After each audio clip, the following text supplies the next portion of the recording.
बताएंगे।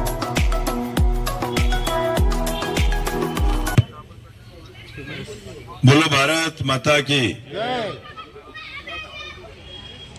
आज अपने महान क्रांतिकारी जिनके नाम पर इस गार्डन का नाम पड़ा है, ऐसे सुभाष चंद्र जी बोस को मैं नमन करता हूं। यहाँ उपस्थित अपने पूर्व नगराध्यक्ष हम सबके काका अशोक भाई इंगले जी, भावराव जी के, हमारी भावनाताई शिवबिया शर्मा, हमारे बुद्धे जी, हमारे गोयल जी, रमा भैया, भुवन भैया, कशिश भैया और सभी सब परिचय क्या है क्योंकि समय, इसलिए उपस्थित सभी मान्यों और सभी गार्डन प्रेमी भाइयों बहनों और युवा साथियों, आज से करीब 4.25 साल पहले आप सबने इस गोंदिया शहर और ग्रामीण जनता की सेवा करने का मौका दिया। चुन के आने के बाद में तुरंत में कोरोना लग गया। कोरोना में 2 साल गए, बहुत कठिन काल थे, लेकिन उसके बाद का जो काल मिला उसमें अपने इस गोंदिया शहर के लिए ज्यादा से ज्यादा और अच्छे से अच्छा क्या हो सकता है, ये करने का निरंतर प्रयास कर रहे हैं। हमने सबको साथ में लेकर के हम ये प्रयास कर रहे हैं। आज मैं सुभाष गार्डन की बात करूं तो हम सबकी भावना पूरे गोंदिया शहर वासियों की इस गार्डन के साथ में जुड़ी हुई है, क्योंकि गोंदिया शहर का सबसे पुराना और एकमेव ऐसा गार्डन है। क्योंकि पिछले 50 साल से तो मैं खुद, हम जब बच्चे थे तब अगर कहीं घूमने जाना है, खेलने जाना है तो एकमात्र गार्डन सुभाष गार्डन होता था और आज भी उसकी महिमा बनी हुई है। लेकिन जिस प्रकार से अनेक प्रकार के अभाव होंगे, उन अभाव के कारण जो सब चीजें टिकी रहना चाहिए थी वो उस तरीके से टिकी नहीं रह पाई और इसलिए इसका रीडेवलपमेंट करना, इसकी मांग निरंतर अनेक वर्षों से होती आ रही है। और जैसा कि भावनाताई ने बताया और बाकी सब लोगों ने बताया कि निश्चित तौर पे सबकी भावना है कि भाई रीडेवलपमेंट होना चाहिए। और करीब मेरे को याद है कि 1 आध साल पहले अनेक लोग मेरे से मिलने के लिए आए थे, जैसे राम टेकर जी ने बताया, और उसी दिन मैंने उनको सत्य दिया था कि अपन इस सुभाष गार्डन को बहुत अच्छे से अच्छा बनाएंगे। अभी यहाँ की जो वास्तु विशारद अपनी आर्किटेक्ट मैडम है, उन्होंने आपको सभी बातें यहाँ पर समझाने का प्रयास किया है। इसमें हम सब अच्छे से अच्छा करना चाहते हैं, लेकिन इसकी जो जगह है, क्षेत्रफल है, बहुत कम है और कम जगह में ज़्यादा से ज़्यादा सभी चीज़ें प्रोवाइड करना, ये भी एक अपने सामने में बहुत बड़ा आह्वान है। लेकिन फिर भी सभी घटक का ध्यान रख करके इसको डेवलपमेंट करने का निश्चित तौर पे प्रयास किया जाएगा। और मैं आपको सबसे देता हूं कि चालू होने के बाद में 100 डेज में हम इसको किसी भी हालत में इसको पूरा करेंगे, उसके ऊपर में इसका समय नहीं लगे, इसकी पूरी कोशिश करेंगे। क्योंकि इसका जो हम काम दे रहे हैं, वो जो नागपुर में नामवंत लोग हैं, खुद आर्किटेक्टर जो गार्डन इसके स्पेकिंग का वगैरह जो काम करते हैं, ऐसे ही टीम को इसका काम दिया गया है और उसमें जल्दी से जल्दी सभी चीज हो।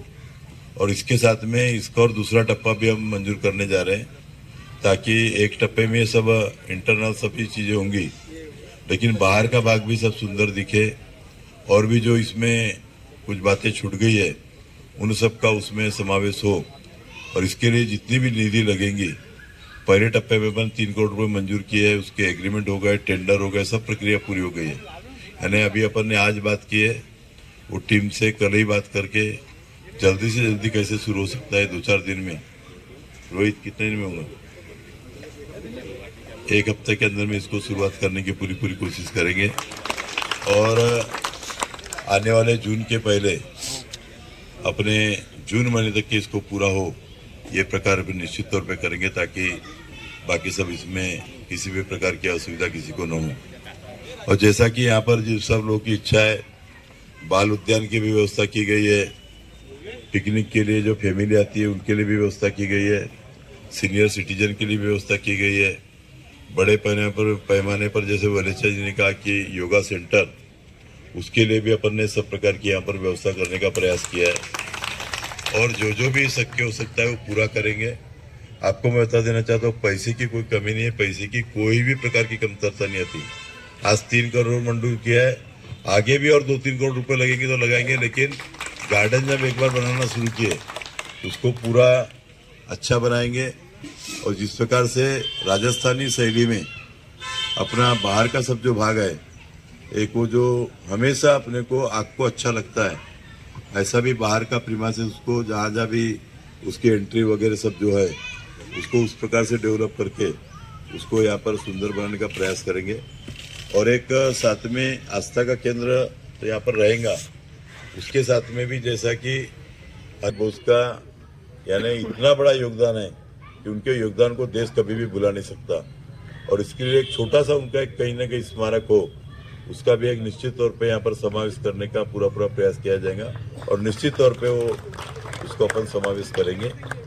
और इसी के साथ में बहुत सारी कुछ बातें, लेकिन संक्षिप्त में आपसे मैं कहना चाहता हूँ, क्योंकि क्या होता है कि गोंदिया शहर में अपन जब भी कहीं भी कार्यक्रम करने जाते हैं या भूमि पूजन वगैरह या लोकार्पण वगैरह करने जाते हैं तो सभी प्रकार के एक उस विशिष्ट जगहों के ही लोग वहाँ पर रहते हैं। लेकिन आज यहाँ पर लगभग शहर के सभी नामवंत लोग यहाँ पर है, हर क्षेत्र के लोग यहाँ पर है। तो 2-4-5 प्रमुख अपने गोंदिया शहर की बहुत समस्या थी। मैं हमेशा अपन देखते थे कि व्हाट्सएप के ऊपर में जो सबसे ज्यादा बात चलती थी कि एक गड्ढों का शहर, बराबर है क्या नहीं, एक कचरों का शहर, और ये और पीने का पानी, ये 3-4 बातें बहुत ये होती थी। तो अभी उसमें बहुत सारी बातें थी। मैं ऐसा नहीं कहूँगा कि भाई किसी पहले के लोगों ने प्रयास नहीं किया, लेकिन पिछले 2 साल के अंदर में लगातार गोंदिया शहर की जितने भी सड़कें थी, कुछ अपने बीच में वाटर लाइन के कारण टूट गई थी। और आज मैं आपको बताते हुए मुझे खुशी हो रही है कि इंटरनल जितनी भी सड़कें हैं गोंदिया शहर की, लगभग 80-90% सड़कों का काम अपन ने पूरा कर चुके हैं। और जो गड्ढों के शहरों के नाम से अपन जो पहचान रहे थे, वो गड्ढों की समस्या दूर करने का प्रयास किया है। दूसरे टप्पे में अपने गोंदिया शहर की जितनी भी प्रमुख सड़कें, अब जैसे प्रमुख सड़कें में क्या बोलते भाई, अपना ये नाके से लेकर के तो बालाघाट टी पॉइंट तक के उसका निर्माण अपन ने कर दिए। उसके बाजू में अब गट्टू जो लगाना है, बाकी सब वो इसको ये करना है, उसका भी काम हो गया। दूसरा अपना यहाँ का जो आरओबी था, रेलवे उड़ान पुल, उसका भी भूमि पूजन हो गया। कई लोगों को ऐसा लग रहा है कि काम जल्दी क्यों नहीं शुरू हो रहा, क्योंकि वो जो टेंडर है वो सी टेंडर है और सी टेंडर में कॉन्ट्रैक्टर को अपनी डिजाइन देना पड़ता है और वो डिजाइन को फिर से मंत्रालय तक के अप्रूव करना पड़ता है। और ये 2-4 दिन में सब पूरी डिजाइन बन चुकी है, वो फिर से मंत्रालय को अप्रूव होने के लिए गई है। और 2-4 दिन में अप्रूव होने के बाद में, क्योंकि वो डिजाइन यानी उसके ऊपर में जितना भी बाहर रहने वाला है, ये उस सब बात का कैलकुलेशन करके जो इंजीनियर लोग हैं वो समझते, वो सबको, और रेलवे के ऊपर रहने के कारण ये सब बातें उसमें इंक्लूड करके और बहुत जल्दी वो भी काम चालू होगा। और हमारी भी वही भी कोशिश है कि आने वाले 1.5 साल के अंदर में वो ओवर ब्रिज का काम भी अपन पूरा करने वाले। दूसरी एक बात है, अपने जितने भी गोंदिया शहर की प्रमुख सड़कें हैं, अपन देखते हैं कि ये सड़कें कई बार बनती है, लेकिन 2 महीने में, 3 महीने में, 6 महीने में उखड़ जाती है, इस प्रकार का हाल रहता है। और इसलिए अपनी जो नगर पालिका है, अपना जो गोंदिया शहर है नगर पालिका क्षेत्र में आता है। नगर पालिका क्षेत्र में किस स्टैंडर्ड की सड़कें बनाना चाहिए, मात्रा चाहे तो 1-1 करोड़ रुपए में बन सकती थी, लेकिन आज जो 5-5, 7-7 करोड़ रुपए में बनेंगी, लेकिन वो पूरी चौड़ी बनेगी।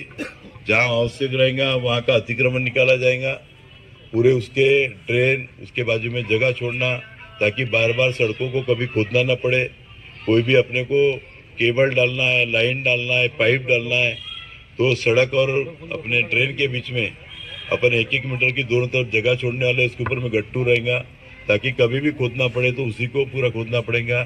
सड़कों के बीच में पूरे क्रॉसिंग थोड़े अंतर के ऊपर में देंगे, ताकि वो सड़कों को इसके बाद में कभी खोदना ना पड़े। इसकी भी हमने एक शुरुआत करने जा रहे हैं।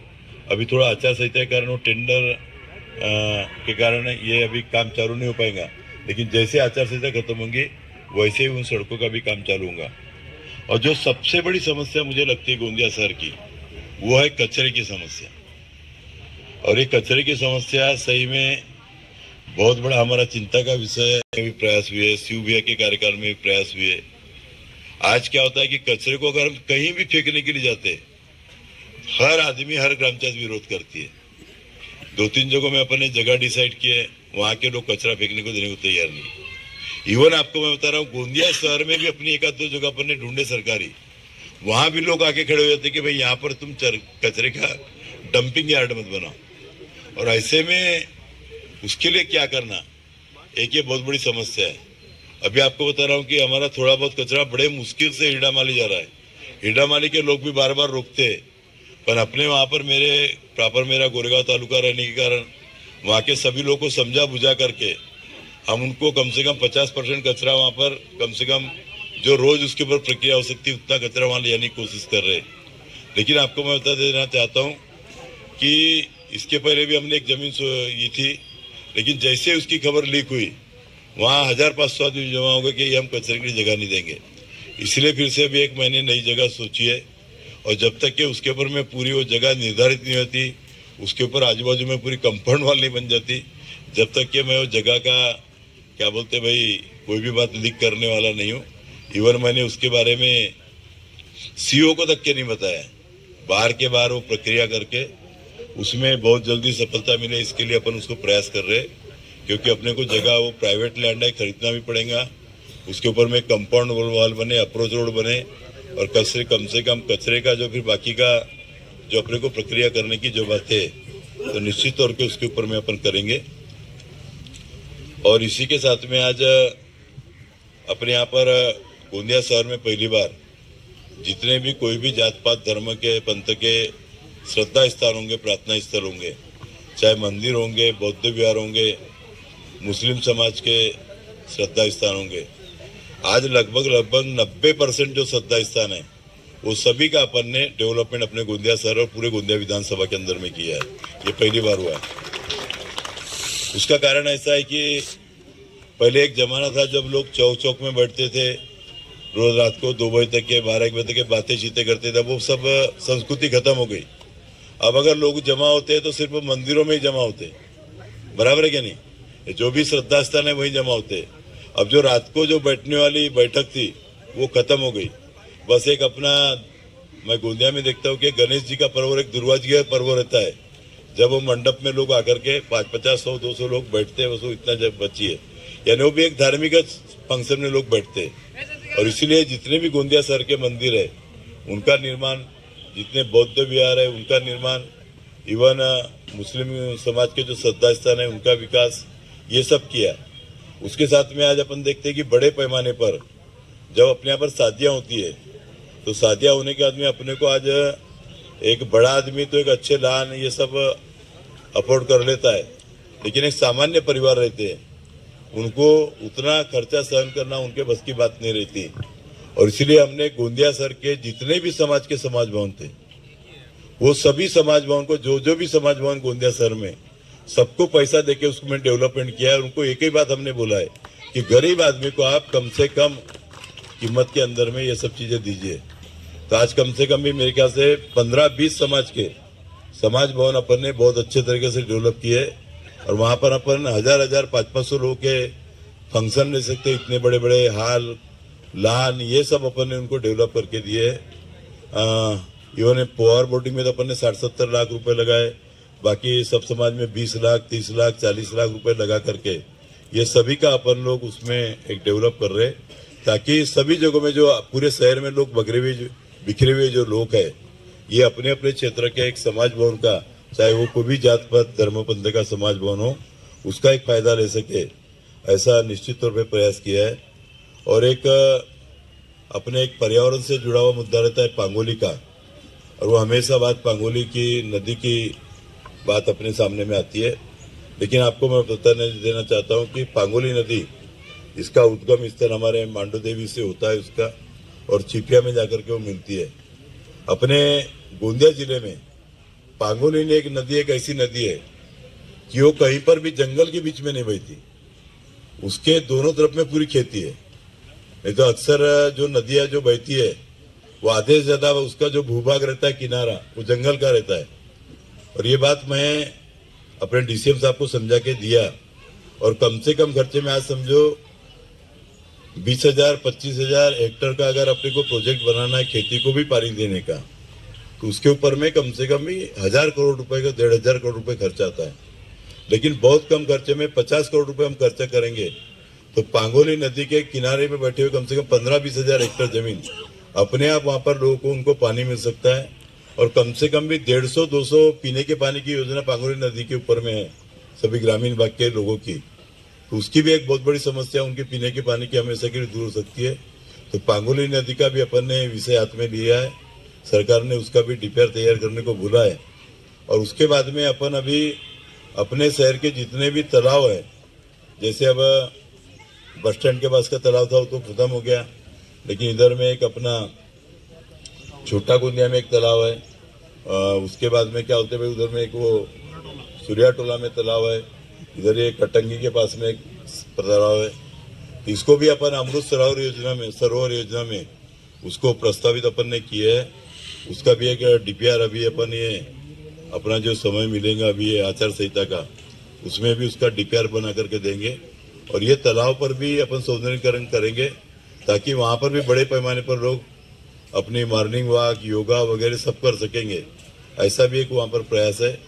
उसके साथ में गोंदिया शहर के चारों भाग में कुछ हमने स्थान निश्चित किए गार्डन के, वो भी गार्डन को अपन डेवलप कर रहे हैं। और इस प्रकार से जो भी जितना अच्छा हो सकता है वो करने का प्रयास कर रहे हैं। आज बड़े पैमाने पर युवा लोग बाकी सब लोग स्वास्थ्य के प्रति जागरूक हो चुके हैं, तो मेरे ख्याल से कम भी हर मोहल्ले गली में जहाँ जहाँ भी छोटी मोटी जगह थी वहाँ पर अपन ने 50 के ऊपर में ग्रीन जिम अकेले गोंदिया शहर में आज लगा चुके हैं अपन।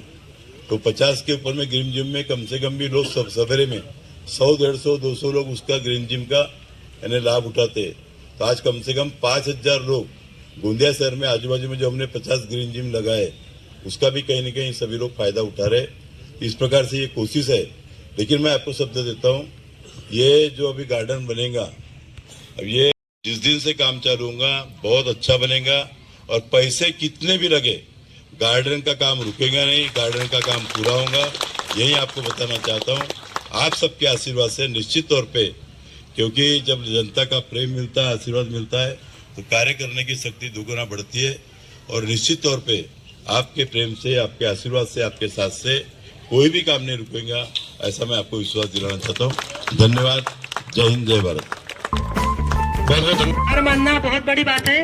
विनोद भैया, आप इस क्षेत्र के और इस सुभाष गार्डन के शिल्पकार हो और ऐसे शिल्पकार का सभी सुभाष गार्डन परिवार आपका आभार मानता है। साथ में रहेंगे, साथ में रह के कार्य पूरा होने तक विशेष उपस्थिति रख के काम को देखेंगे ऐसी अपेक्षा करती हूँ। और नगर परिषद का कार्यकाल भी 2 साल से